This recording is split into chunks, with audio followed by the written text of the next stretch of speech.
welcome once again to the palace of motoring that we so humbly call Four Wheels Good. And on today's majestic parade we'll be tripping the colour with Mike Rutherford, who's been driving an Audi, which has been given the proud honour of wearing the regal S badge, the S4. We'll be taking another trip down to Peterborough and finding out who's responsible for the recent boom in mobile homes. And the Prince of Mechanical Proficiency, John Wright, will be using his set of spanner sceptres on that MG engine. But first, it's over to another Royle personage, Ian Royle. This week, Ian has been wowing the neighbours with the British classic, Aston Martin's DB7 Volante, and finding out a little of the history of Aston Martin. You, like me, probably dream of what you'd do if you won the lottery this weekend. A cool £2 or £3 million would do the trick nicely. There'd be that dream house and then the tricky decision of which supercar to buy. Ferrari, Porsche, Bentley. Or how about this, the Aston Martin DB7 Volante at a cost of a cool £90,000. But is this Aston Martin really a good choice in terms of living with the car and driving it? Well, there's no doubt it is a beautiful car to look at. Perhaps not as beautiful as the coupe, but once the hood goes down you get some very envious looks from passers-by, believe me, and lovely little details like this. I was quite surprised at how small the car actually looks. I expected it to be much longer. Now, the engineers at Bloxham, just outside Banbury, where the car is built, made significant developments over the coupe, and that includes 600 new components, many of which have now found themselves into the DB7 coupe too. Now, when you cut the roof off a car, obviously you lose a lot of rigidity, and that's why reinforcements, cross braces and gussets have been added to the Volante, plus a softer suspension aimed particularly at the US market. So where does the name DB7 actually come from? Well, DB are the initials of Aston Martin's founder, David Brown, who ran an engineering firm and then went on to actually make tractors. It was during the 50s and 60s that Aston Martin really took off, with a Le Mans victory in 1959, and then production of classics like the DB4, 5 and 6. And of course, James Bond's favourite of those was that DB5. After the war, Aston Martin were not in the healthiest of positions and were put up for sale at a relatively bargain price. David Brown went along and was impressed with a prototype they'd call the Atom, but it was crying out for a better engine. Another great pre-war marque, Lagonda, also caught David Brown's eye. And for two of its engineers, Willie Watson and Donald Baston, under the supervision of W.O. Bentley, the father of Bentley Motors and mastermind behind their great Le Mans victories, they designed an excellent new straight-six engine for Lagonda. Now, this engine caught David Brown's eye, and after some protracted negotiations, Aston Martin and Lagonda came under the same umbrella. Now, under the bonnet of the DB7 is that 3.2-litre straight-six engine coupled with the Eaton supercharger. It produces 335 brake horsepower, and although the Volante is a lot heavier than the coupe, still produces a very respectable 0 to 60 time of 6.5 seconds, top speed of over 150 miles per hour. Now, for me, this manual gearbox is far too much like hard work. The clutch is fairly heavy, and gear shifting needs precision and care, and personally, I definitely choose the automatic box.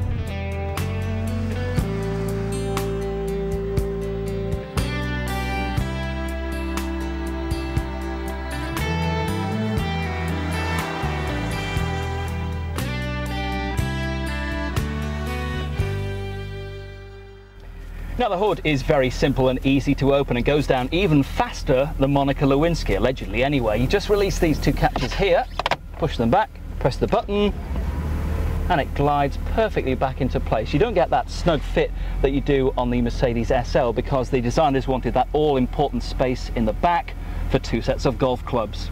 Now, little niggles about the DB7 which apply both to the coupe and to the Volante. These dreadful switches here, which, believe it or not, are actually for the cruise control, although you'd never believe it. Not only do they look naff, they don't tell you what they do, and that applies to the other switches on the dashboard too.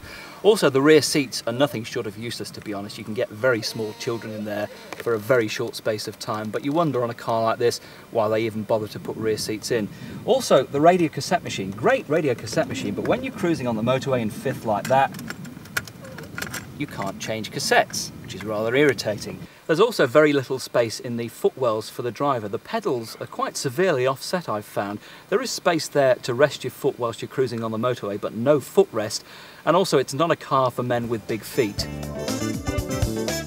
Shortly before he died, David Brown saw the new DB7 project and gave it his seal of approval, bringing the DB connection full circle to the new golden era in Aston Martin's revival under Ford.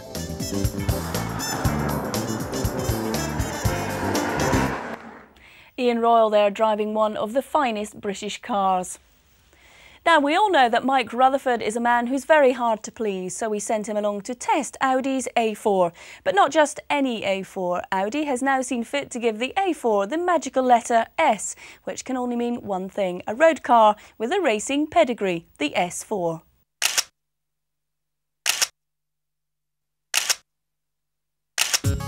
Well, what do you reckon is the most successful vehicle in that kind of Mercedes C-Class, BMW 3 Series, Audi A4 sector? The most successful vehicle of its type is the Audi A4, and they're going one better by introducing the S4 version, which you can see before you now. Looks very similar, of course, to the A4, as you'd expect, but it's been tweaked, lowered suspension, nice big fat 17-inch wheels, that lovely chrome and colour-coded grille there, which gives it a very sporty feel. Lots of changes inside, and of course that V6 engine under the bonnet, and how can we forget it? That four-wheel drive system that is not only performance orientated, but of course also helps the safety of the drivers. And they really are racing cars for the road. I mean, that's a term that's used very, very often, but I think all you've got to do is look at the experience that Audi have built up over the years, and particularly in the last couple of years in the British Touring Car Championship, to see that their racing pedigree is second to none. And they've learned an awful lot from that racing experience and incorporated some of what they've learned onto these fabulous road cars. Let's see what they drive like.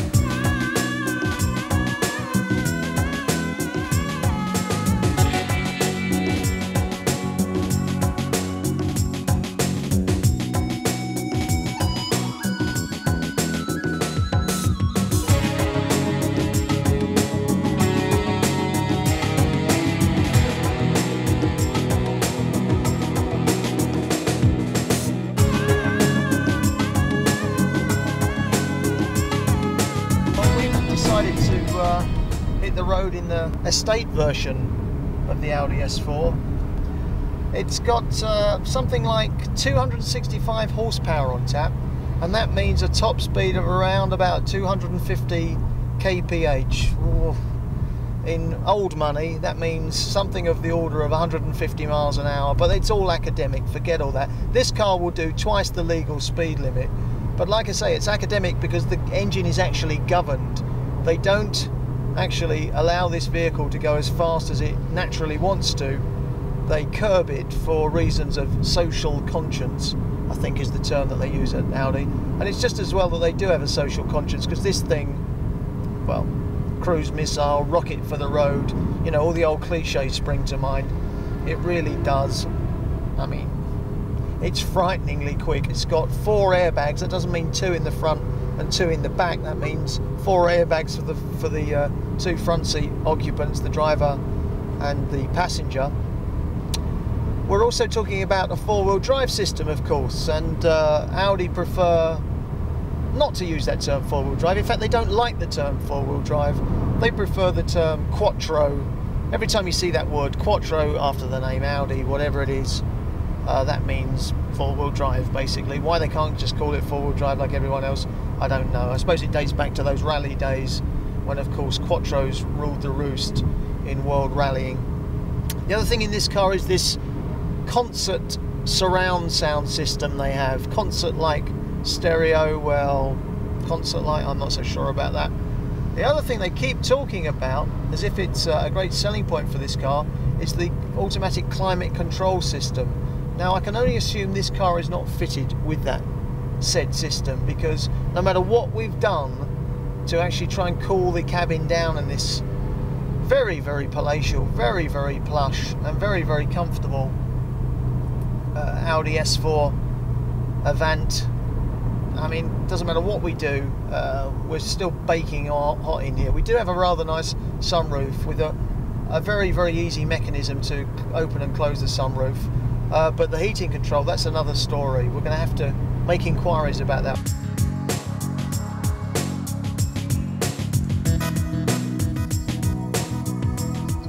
Well, Len Hunt, you're the managing director of Audi UK. You've got to sell these cars. What's the sales pitch? Why would anybody buy these cars instead of maybe a rival from BMW or Mercedes, if I'm allowed to mention those horrible names? Well, absolutely. They're strong competitors in the marketplace, whereas our good friends at BMW tend to go for a more ultimate driving machine. We tend to be more sort of modern, innovative, design, style-led and offer a different proposition totally. People, I think, are pretty impressed with BMW quality. People casting their mind back a couple of decades, 3 decades, might have a little doubt or two about Audi quality, but I'm sure you've got a strong message for them. A great strong message. I mean, seeing the investment that's going on, and I see it frequently in Audi, the absolute total commitment to quality is there to be seen. And for those people that maybe have a perception of it 2 to 3 decades ago, my strong advice is take a test drive now. Now, it's a shame in a way that you've launched these stunningly good S4s, because that's put to the background a little bit, a car that deserves to be in the limelight in its own right, and that's your TDI version of the A4, which you're also launching here today. Now, I've got to tell you, I've just been out on the Autobahn for a quick blast in one, and I refused to believe, as we were tooling along at 120 miles an hour, I was actually driving a diesel car. It just didn't feel like a diesel, didn't sound like a diesel. I mean, that seems like a hell of a motor car. It is, and it's a part of the range that we've sort of seen growing in its importance. We saw the 110 horsepower A4 TDI come through, and have seen the 110 horsepower A3. Virtually a sports car. I think it's not a lot of people realise that the A3 with the 110 horsepower is it only got 5 horsepower less than the original Golf GTI. But now we see this new development, the V6 TDI, and really giving high performance turbo diesel injection models, which is a feature of the Audi range, because we always like to sort of lead on technology, hence the meaning Voorsprong door technique.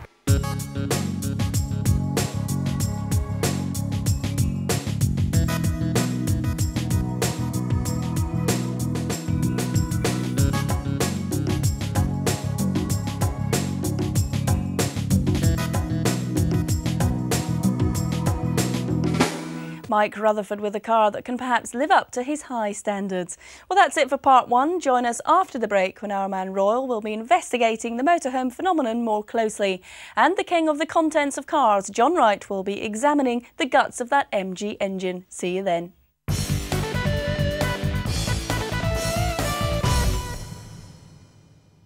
Welcome back to Four Wheels Good, the programme which swallows the motoring world whole and regurgitates it as palatable pellets. Let's take a trip back to the National Motorhome and Tourer Show, where Ian Royle has been finding out more about who the buyers of motorhomes are. Welcome back to the East of England showground here in Peterborough, where it's the National Motorhome and Tourer Show. Now, as you can probably see, motorhome ownership appeals to a wide section of people.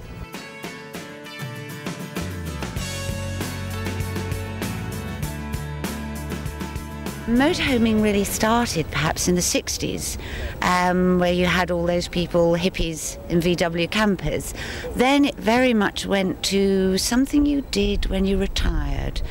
There are still a lot of those people around, but in the last 12, 16 months, suddenly youngsters are beginning to find it, not just 30-year-olds, 40-year-olds, but also 25-year-olds, as the manufacturers are beginning to bring out sexier type of vehicles, so it's beginning to appeal to them too. Now the manufacturers realise what would appeal to the younger element. This is a conversion based on the nimble chassis and perky engine of the Citroën Berlingo. For the Berlingo, we receive the Berlingo as a chassis cab, and you can see the other part of the vehicle is GRP mould, glass reinforced plastic. We then assemble the two, bolted together, and we just make a conversion and transform what is basically a car into a motor caravan. So a lot of converting and adding on and cutting bits off goes on then? Well, yes and no, not really. It would do if it was a van. In the case of a chassis cab, there is very little to actually fiddle with the vehicle. It's already fairly neatly cut, and we just add the conversion on top. Now, interestingly, perhaps if there's somebody who uses a van as their everyday work at the moment, they have one of these vans, what they can then do if they're bored in 5 years' time or then don't need that van is to come to you and you can do a conversion and turn it into a motorhome. Absolutely right. We have the case of a few people, as you said, using a van for a few years and then say, well, what can I do with it? Sell it, or maybe, hey, make a motor caravan. So then ring us. Normally ring myself and say, well, I've got this van, what can I do? Say, well, we can transform into a motor caravan as long as the design obviously sticks to what we make and manufacture. What sort of people generally tend to buy something like this? It is a fairly small, fairly compact, just a two-berth motorhome. What sort of people buy them usually? That's right. We've seen with a high-low and a high top a range of people, maybe 50 plus, but the advantages of the Berlingo, not only because of the fact that it looks younger, more attractive, appeals to a younger market. Now, most people who own a motorhome are fairly advanced in age, let's say that. How do you think the industry is going to bring the age of people owning motorhomes down? That's a very good question, and a very sort of $6 million question. I don't know. I think the industry as a whole has got to look at its own designs. I think they're very safe and traditional. Primarily, there are some smaller manufacturers looking to bring in a younger market, but I think until perhaps the industry as a whole looks at itself and its presentation, I think that we'll probably find that the buyers of motor caravans are going to remain in the 50 plus age group. Traditionally, the age profile of particularly new buyers has been 50-55-year-olds, retired professional people, a lot of them. The tradition, or the thought that caravanning or motor caravanning was as a hobby for the shall we say, non-professional people is a myth. Because of the price of the vehicles, it's we get an awful cross-section of society using them. And next week here at the National Motorhome and Tourer Show, we'll be giving you lots more information if you want to get into motorhome ownership. We'll tell you the pros and cons. It may be the start of a whole new lifestyle for you, something you've never thought of before. So we'll see you next week. We'll be joining Ian at the show again on next week's programme. But first, let's pay a visit to the studio garage. He's a right one, he's the right one. He's John Wright and his head is inside motors.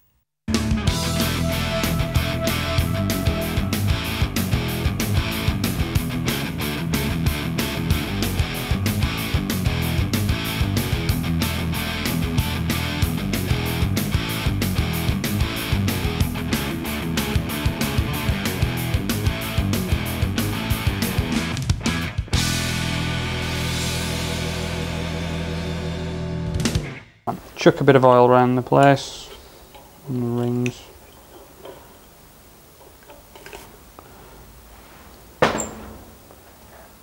Fit the compressor over the top and wind it shut.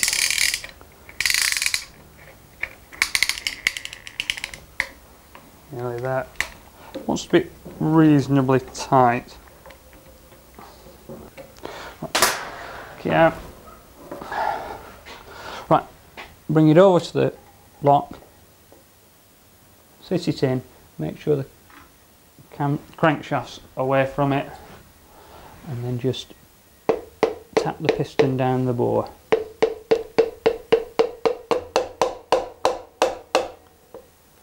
Just, I think the ring slipped out here. Yeah, the ring slipped out. Check. Yeah, there's a ring slipped out.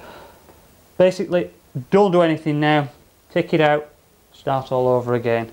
If anything ever happens like that, don't force it, take it out, start again. Right, take the compressor off completely. Check the rings are free rotating, you haven't damaged any.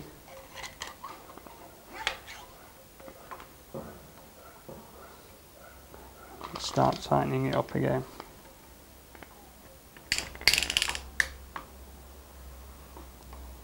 Right, got the piston ring a bit tighter this time. Fit it over. That's it, in it goes.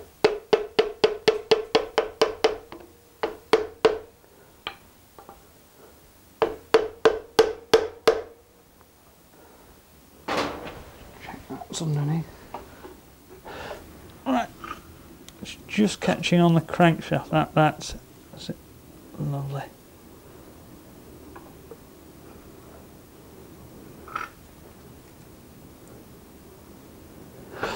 Let's try that.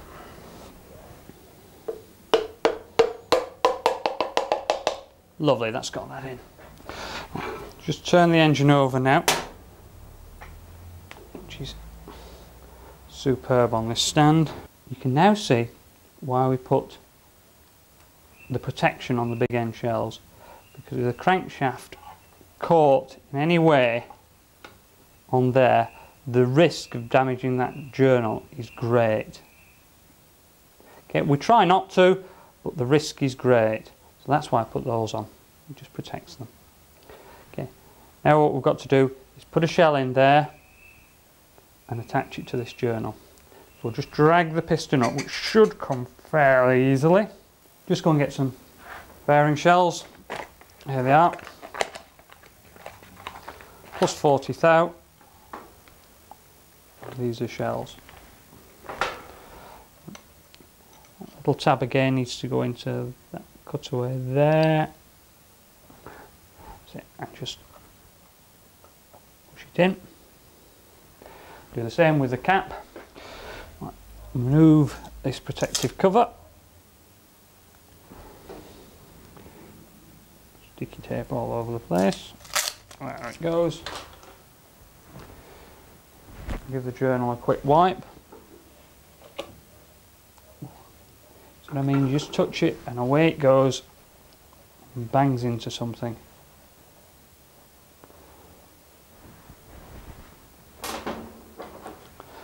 Apply plenty of oil. And just get some down that oil way as well. Bring the bearing shell up to meet the crankshaft. Pop on the new shell and the cap. Bring the two together. Put the bolts in.